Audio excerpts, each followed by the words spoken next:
TikTok TikTok TikTok. Guys, जब से TikTok India में बैन हुआ है उसे अलग अलग कंट्रीज में भी बैन करने की बात चली जा रही है। यूएसए में जैसे ही टिकटॉक को बैन करने की बात चली तो टिकटॉक तो पूरा हिल गया। वैसे ही टिकटॉक अपने इंडिया के 200 मिलियंस यूजर्स को खो चुका था जब से टिकटॉक इंडिया में बैन हुआ है। अब टिकटॉक अगर यूएसए में भी बैन हो जाता तो वो अपने 8 करोड़ यूजर्स को और खो देता, और टिकटॉक ऐसा बिल्कुल भी नहीं चाह रहा। इसीलिए जैसे ही यूएसए में जैसे ही डोनाल्ड ट्रंप ने टिकटॉक को बैन करने की बात करी, वैसे ही टिकटॉक ने अपना एक स्टेटमेंट जारी कर दिया कि वो अपने आप को जो चाइनीज कंपनी बाइटडांस उससे वह खुद को अलग कर रहा है। गाइस, मेन रीजन टिकटॉक को बैन करने का यही था कि वह सिक्योरिटी की बात थी, और सिक्योरिटी की वजह से जो चाइनीज ऐप था और हमारा जो सारा डाटा था इंडिया का वो चाइना में जाकर के स्टोर होता था इन चाइनीज इस ऐप के डेटा सेंटर में।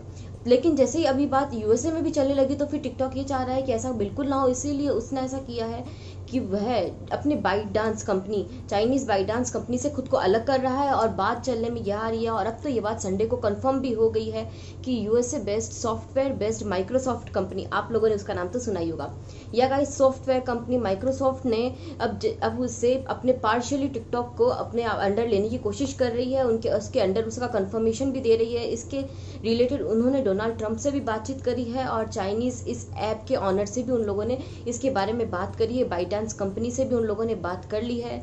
और अब जो भी होगा यूएसए का में टिकटॉकर्स का जो भी डेटा होगा वह सब अब यूएसए के डेटा सेंटर्स में ही स्टोर किया जाएगा। सो गाइस, यूएसए में ये बहुत ही अच्छी बात है कि चाइनीज कंपनी बाइटडांस से टिकटॉक खुद को अलग कर रहा है और माइक्रोसॉफ्ट बेस्ड कंपनी में जा रहा है, माइक्रोसॉफ्ट के साथ खुद को अटैच कर रहा है। इससे यह फायदा होगा कि टिकटॉक को यूएसए में बैन ना किया जाए, क्योंकि वह उसका जो भी मेन बात क्या होती है कि सिक्योरिटी को लेकर के उनका डाटा लीक होता है। लेकिन अब जब डाटा यूएसए के डेटा सेंटर्स में स्टोर रहने वाला है तो फिर तो कोई प्रॉब्लम होने ही नहीं वाली है। सो गाइस, बात ये आती है कि ये सब जो काम टिकटॉक कर रहा है वह तो अब अपने यूएस बिजनेस को बचाने के लिए कर रहा है, तो इससे हम इंडियंस को क्या फायदा।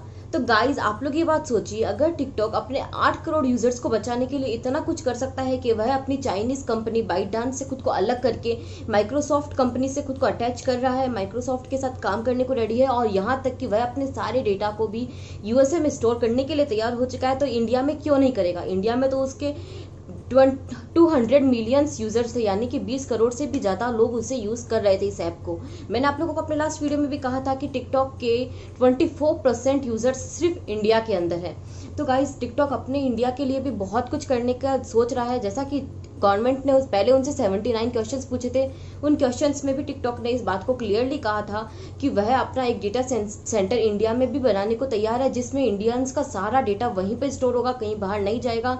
चाइना से सिक्योरिटी को लेकर के कोई भी प्रॉब्लम नहीं होगी। साथ ही साथ ये भी हो सकता है कि जिस तरह से उसने माइक्रोसॉफ्ट से बाइटडांस कंपनी से खुद को अलग करा है, वैसा ही कुछ आगे प्रोसीजर अलग से वो खुद करके, और हो सकता है कि इंडिया में फिर से टिकटॉक आ सकता है, क्योंकि इस तरह से जितना वह यूएसए के साथ कर रहा है, यानी कि 8 करोड़ यूजर्स के साथ कर रहा है, तो हो सकता है कि 20 करोड़ के लिए वो बहुत इससे भी कुछ बड़ा कदम उठाए। आप लोगों को इसके बारे में क्या कहना है? आप लोग कितने लोगों को इसका बेसब्री से इंतजार है कि टिकटॉक फिर से आ जाए, और कितने लोग ये चाहते हैं कि टिकटॉक इंडिया में फिर से ना आए? नीचे कमेंट सेक्शन में लिख करके मुझे जरूर से बताइएगा। टिकटॉक से रिलेटेड आप लोगों को अगर कोई और इन्फॉर्मेशन चाहिए तो वो भी नीचे कमेंट सेक्शन में लिख दीजिएगा। And guys, special 24 hour challenges, entertainment के फुल टॉप वीडियोस के लिए, गेम्स के लिए, फनी माइंड ब्रेन्स गेम्स के लिए, एंड 24 आवर चैलेंजेस हैक्स के लिए मेरे चैनल को सब्सक्राइब कर दीजिए। वीडियोस को बहुत लाइक कीजिए, शेयर कीजिए, अपने दोस्तों के साथ, अपने फैमिली मेंबर्स के साथ इसे शेयर कीजिए, क्योंकि ये तो बहुत ही इन्फॉर्मेटिव वीडियो है। So friends, don't forget to subscribe, enjoy and bye bye. Wait for next video.